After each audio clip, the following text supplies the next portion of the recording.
नमस्कार दी news at की स्वागत। आसतु जानिबा दी न्यूज एट बड़ खबर। कंकड़ा चालाणकारी को गिरफ्त करी छाड़देव कि वन विभाग।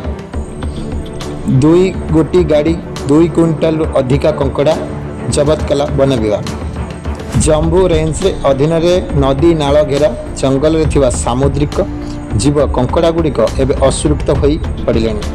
बेआईन भाव कंकड़ा धरी पश्चिमबंग को चालान करुवा बेले स्थानीय लोक मैंने कंकड़ा और गाड़ी को अटकाई जम्बू वन विभाग हाथ में टेकी देथिले।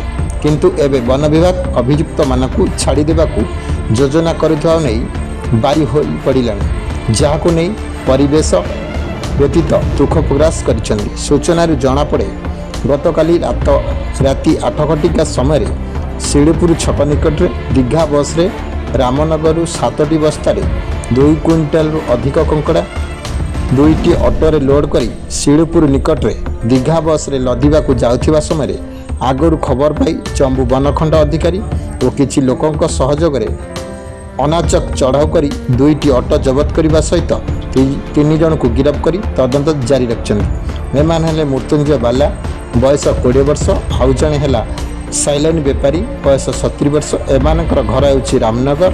एमानक पाखरु 1.5 क्विंटाल ऊर्ध्व कंकड़ा जबत करिथिबा बेले आउ जनक नाम सुकांत मंडप बयस 35 वर्ष, घर केन्द्रापड़ा खरीनासी बोली जनापड़ी।